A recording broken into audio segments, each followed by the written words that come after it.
അടുത്ത ഭരണം UDF-ന്. പിണറായി എത്ര ദിവാസ്വപ്നം കണ്ടാലും മൂന്നാം പിണറായി സർക്കാരോ മൂന്നാം LDF സർക്കാരോ കേരളത്തിൽ ഉണ്ടാവില്ല. ദേശീയ ജനറൽ സെക്രട്ടറി വന്നാലെന്താ? ഒറ്റ വ്യത്യാസമേ ഉള്ളൂ.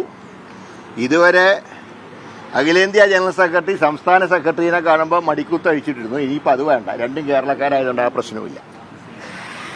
നിലമ്പൂർ ഇലക്ഷൻ പ്രഖ്യാപിച്ചാൽ ഉടൻ UDF-ൻ്റെ സ്ഥാനാർത്ഥി വരും. ഇലക്ഷൻ പ്രഖ്യാപിച്ചാൽ ഉടൻ ഒരു തർക്കവും ഉണ്ടാകും.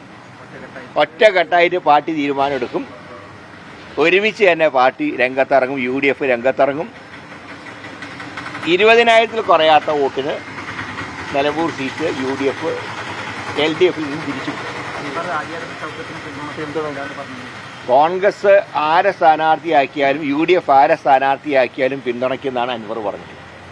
അതുകൊണ്ട് തന്നെ അൻവറിൻ്റെയും സഹകരണം ഇലക്ഷന് പൂർണ്ണമായിട്ട് UDF-നോടൊപ്പം ഉണ്ടാവും. അതുകൊണ്ട് 101% നിലമ്പൂരിൽ UDF-ൻ്റെ വിജയം ഉറപ്പാണ്. പിന്നെ തെരഞ്ഞെടുപ്പിൻ്റെ ആദ്യഘട്ടം തൊട്ട് തന്നെ ഞാൻ ഫീൽഡിലുണ്ടാവും. നിങ്ങൾ പാലക്കാട് പറഞ്ഞാലേ മുരളീധരൻ വരുമോ ഇല്ല എന്നുള്ളത്. ഇനി അങ്ങനത്തെ ചർച്ചയുണ്ടാവില്ല. നിലമ്പൂർ ആദ്യം തന്നെ ഞാനുണ്ടാവും. ഇല്ല, അത് വെറുതെ എല്ലായിടത്തും എൻ്റെ പേര് വലിച്ചടയ്ക്കണ്ട. അവിടെ സ്ഥാനാർത്ഥിയാവാൻ പറ്റിയ ആൾക്കാർ ആ ജില്ലയിലും ഉണ്ട്, നിലമ്പൂരും ഉണ്ട്. അതുകൊണ്ട് സ്ഥാനാർത്ഥിത്വത്തിന് ഒരു പ്രയാസവും ഇല്ല, ഒരു തർക്കവും. മലപ്പുറത്ത് തന്നെയുള്ളവർ തന്നെ സ്ഥാനാർത്ഥിയായിട്ട് വരും.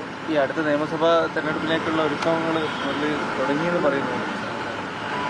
UDF കേരളത്തിൽ മൊത്തം ഇത് തുടങ്ങിയിട്ടുണ്ട്. അതനുസരിച്ച് ഞങ്ങളൊക്കെ ഓരോ പ്രദേശങ്ങൾ കേന്ദ്രീകരിച്ച് പ്രവർത്തിക്കുന്നുണ്ടെന്ന് മാത്രം. അല്ലാതെ അതൊന്നും ഏതെങ്കിലും വ്യക്തിയുടെ ഇലക്ഷൻ വർക്കല്ല, മുന്നണിയുടെ ഇലക്ഷൻ വർക്കാണ്. സ്ഥാനാർത്ഥിയായി തീരുമാനിക്കേണ്ട ഘട്ടം എത്തിയിട്ടില്ല. ഇനിയുണ്ട് സമയം. പഞ്ചായത്തിന് ഫസ്റ്റ് പ്രയോറിറ്റി അയക്കാൻ ഇനി പറഞ്ഞ പോലെ ലോക്കൽ ബോഡി 24 കഴിഞ്ഞിട്ടല്ല 25. പക്ഷേ 25-ൻ്റെ വർക്കും ഞങ്ങൾ നടത്തുന്നുണ്ട്. അല്ല ശരി, 2025 എൻ്റെ പറഞ്ഞാൽ 2025 നമ്പർ 1 പ്രയോറിറ്റി. 25 കഴിഞ്ഞിട്ട് 26 വരും.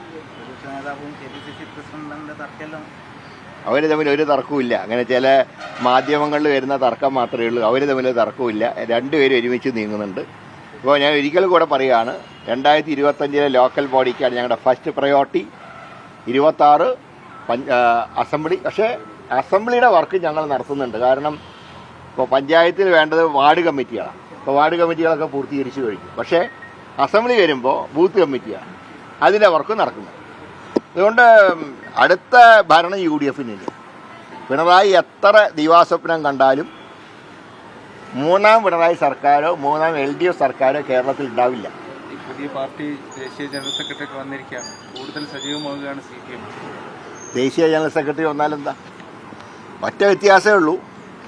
ഇതുവരെ അഖിലേന്ത്യാ ജനറൽ സെക്രട്ടറി സംസ്ഥാന സെക്രട്ടറിനെ കാണുമ്പോൾ മടിക്കുത്ത് അഴിച്ചിട്ടിരുന്നു. ഇനിയിപ്പോൾ അത് വേണ്ട. രണ്ടും കേരളക്കാരായതുകൊണ്ട് ആ പ്രശ്നവുമില്ല.